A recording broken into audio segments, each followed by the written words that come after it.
Hey everybody, Dr. Rick Wallace dropping in on you. I hope everybody is having an unbelievable day. As for me, leaving the office, yes, I come into the office frequently on Sunday. I try not to spend too much time in there. It's noon. I'm headed to go do QT with Marion.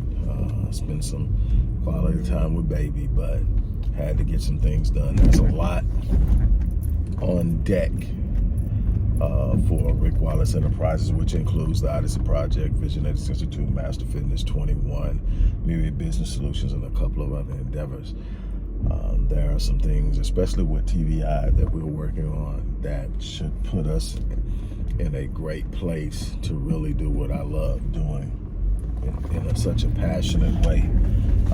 But it requires energy, effort, time, and commitment. I will tell you constantly that there is absolutely nothing of value that you get out of lethargy and laziness.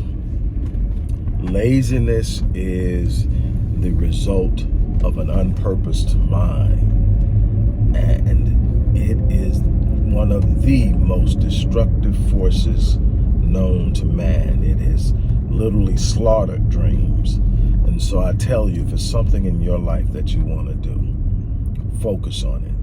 Become committed to it. Become sold out to it. Give it everything you have.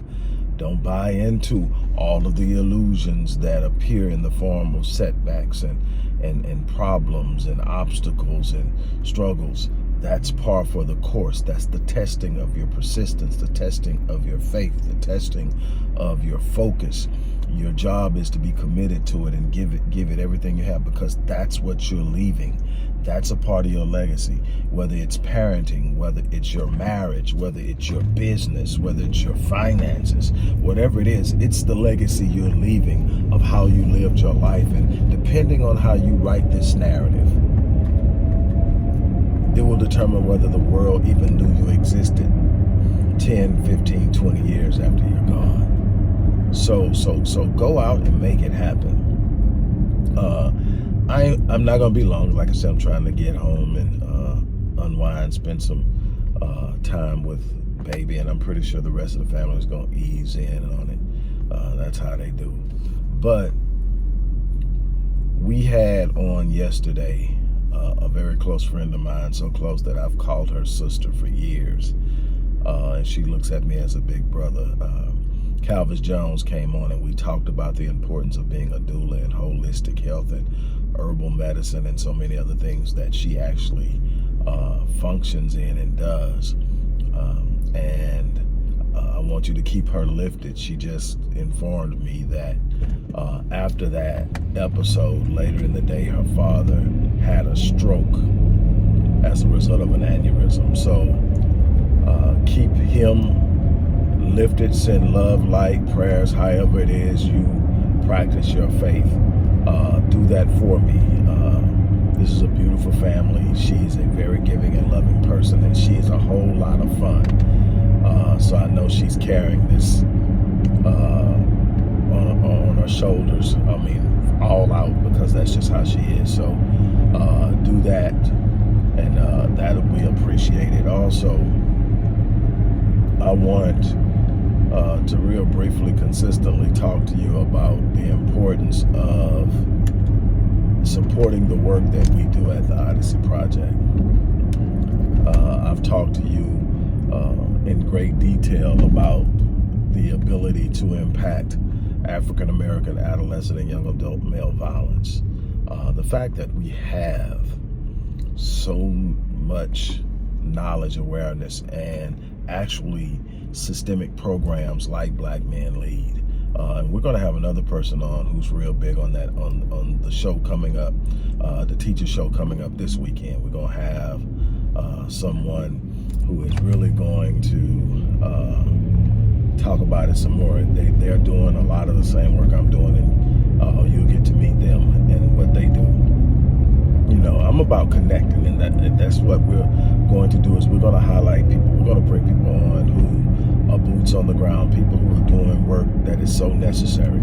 But we talk about that. We know that if we properly socialize young black males, their proclivity towards violence is reduced dramatically. We know that if we properly socialize young black males, their bent towards criminality is immensely reduced. We know that we can really truly put them on a path of success, a path of power when we properly socialize them. We know that we're working with young girls. We have to meet them at their place of need with programs like Restoring Ghetto's Forgotten Daughters that my wife runs and I participate in programs and counseling and a number of other things. These things are important, and they don't go without cost. They don't go without overhead. They don't go without needing support. We need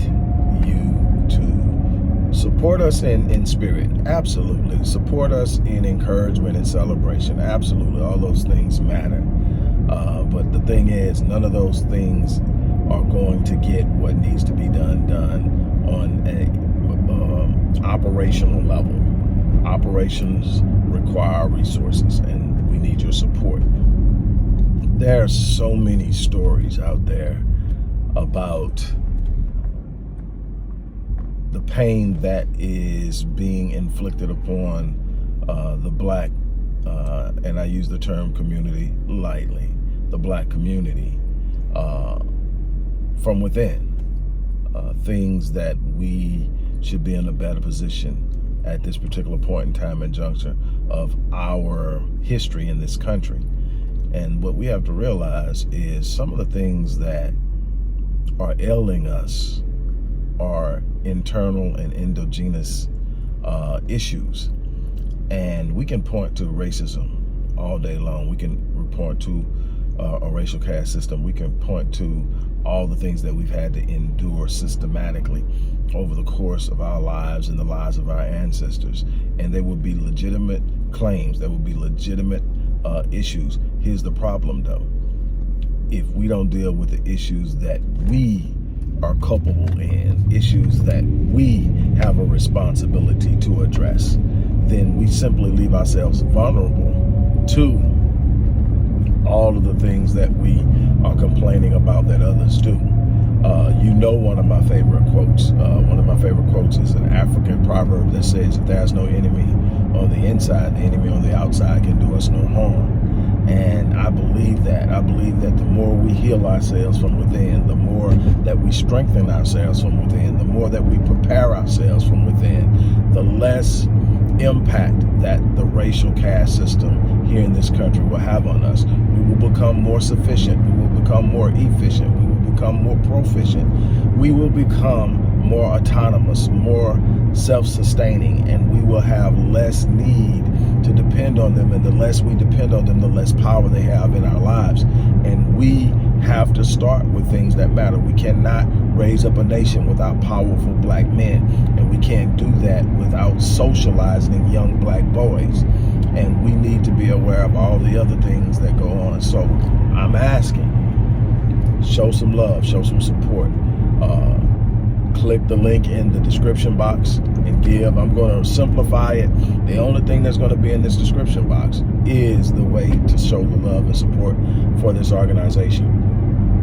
And whether you click the link and go to the site, whether you go directly to process your contribution, or if you decide to give through our Cash App account, which a lot of people are starting to do. I guess it's just simple and easier. But whatever it is, you are really truly being a part of something that I believe is going to be great. Not that it's not great now. I believe for every life I touch, I've done a life's work. So I don't look down on myself for those things that I'm simply not currently capable of doing because of resources, because what I've given is enormous, and I will continue to give what I have. But I will no longer try giving what I don't at the risk of my family. But I'm still going to be here. I'm still going to be out there. I'm still going to put in the work. But I am going to challenge you to be a part of it, to be a system of support. And we need bodies too. People with certain levels of expertise from teaching, mental health, infrastructure, and a number of other different things that we are really working on across the board. We need people. If you have a level of expertise, it's needed in our community in some way, shape, form, or fashion. We need great minds to join think tanks so that we can hammer out strategies that put us in better positions. We're not going to wish ourselves into a better position. We're going to have to literally take action. We're going to have to be strategic in our movement. That's the reality of it. We've got to stop thinking that we are somehow just going to magically one day not be in a position of suffering, not be in a position of oppression, not be in a position of powerlessness. We have to develop and build power. And the more power we build, the less oppressed we will be. It's that simple. The question is, are we really truly committed to getting it done? On that note, I'm about to get out of here. You guys have an unbelievable day.